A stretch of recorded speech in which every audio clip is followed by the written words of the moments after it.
哎，大家有没有想过这么一个事儿？一群被看作是长城外的局外人，他们不光是征服了当时世界上人口最多的一个帝国，而且还稳稳当当的统治了差不多300年。这听起来是不是有点不可思议？没错，今天咱们要聊的就是这么一段波澜壮阔、让人难以置信的历史——满洲帝国的崛起和传承。好，那咱们就直奔主题，来看看这个最核心的谜题。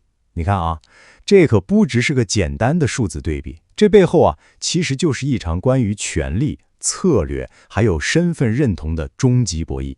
你想想，区几百万人，怎么就能征服一个足足有1.5亿人口的庞大帝国？这听起来简直就是天方夜谭，对吧？别急，咱们今天就一块儿来把这个谜底给揭开。那要想搞清楚这个问题，咱们就得把时间的指针往回拨，从故事的源头说起。走，咱们先去长城外头那片广袤又有点严酷的土地上看看，在他们登上权力的顶峰之前，这群未来的征服者，也就是满洲人，到底是什么样子的。所以，满洲人他们到底是谁呢？简单来说，他们就是生活在中国东北地区的一个半游牧民族。在很长一段时间里，在那个强大的明王朝看来啊，他们也就是边境外面的一些部落而已。说白了，就是一群彻头彻尾的圈外人。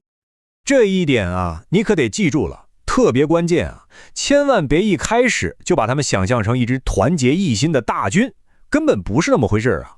在17世纪初那会儿，他们还完全是一盘散沙，各个部落自己玩自己的，有时候还互相打来打去。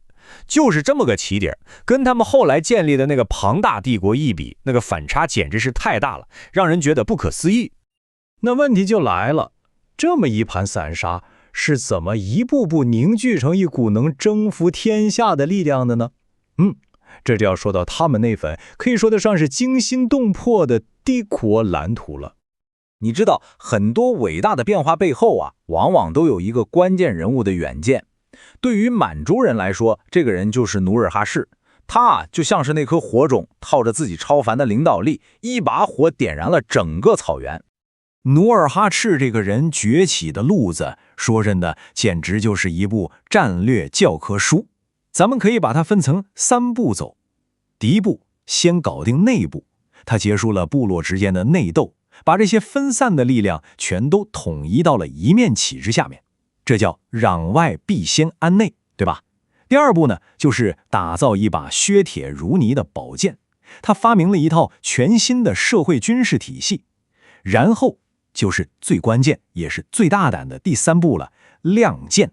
把这股刚刚凝聚起来的力量，矛头直指当时看起来根本不可能战胜的南方巨人大明王朝。咱们得好好聊聊这个八旗制度，这绝对可以说是努尔哈赤最天才的一个发明了。你可千万别把它就当成是一支军队，那就太小看它了。它更像一个3合1的超级系统。你想想，平时呢，他管着社会，负责行政，一到打仗的时候，他又能唰的一下，立马变成一台高效的战争机器。而且啊，更聪明的是，这个系统不光有满洲人，他还把蒙古人、汉人都吸纳进来了，组成了一个多民族的征服联盟。说白了，这玩意儿就是为了征服量身定做的一个完美工具。有句老话说得好啊，打江山难，坐江山更难。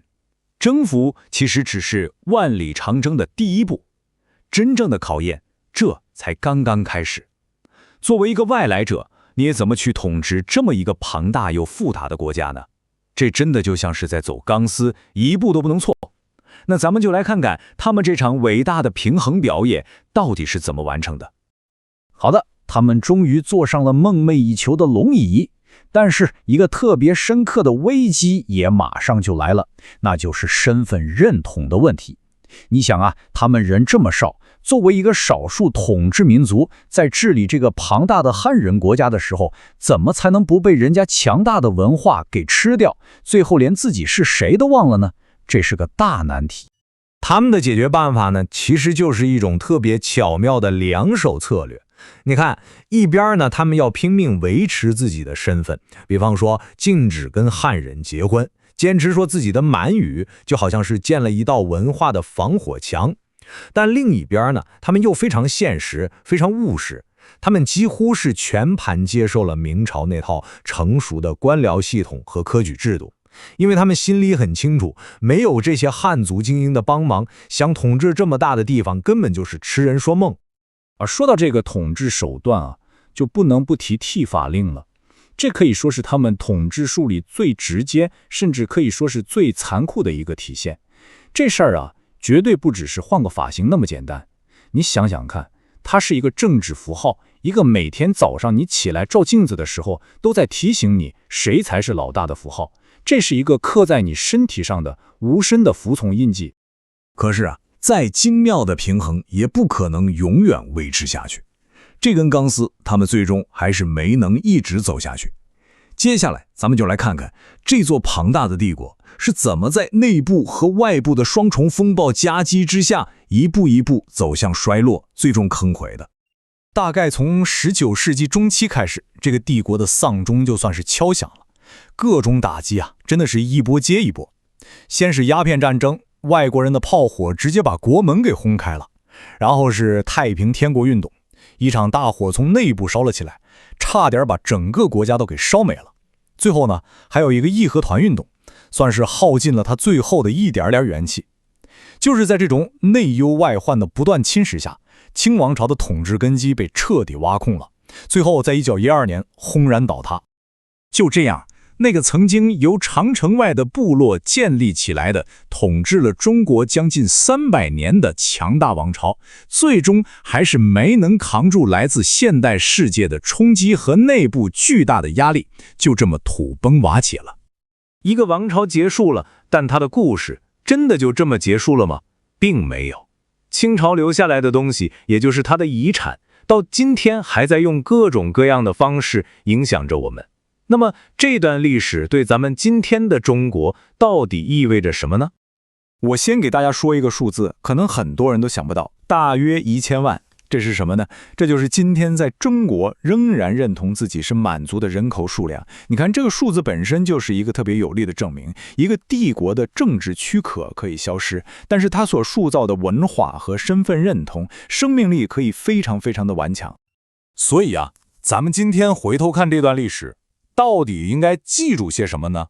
我觉得有几点特别重要。首先是版图，我们今天中国的疆域很大程度上就是清朝奠定的。其次是一个理念，就是它巩固了一个多民族统一国家的概念。当然了，还有文化上的东西，比如说咱们都很熟悉的旗袍，还有一些语言习惯，这些都是它留下的印记。总而言之，这个由局外人建立起来的帝国，给我们留下了一个关于身份、融合还有权力特别深刻、值得反复琢磨的历史案例。好了，这就给我们留下了最后一个，也是我觉得最值得思考的一个问题。当一个帝国是由局外人建立的时候，那么它的历史、它的遗产，到底是由征服者来定义的，还是由被征服者来书写的呢？这个问题啊，恐怕没有一个简单的标准答案，但它确实值得我们每一个人去长久的思考和回味。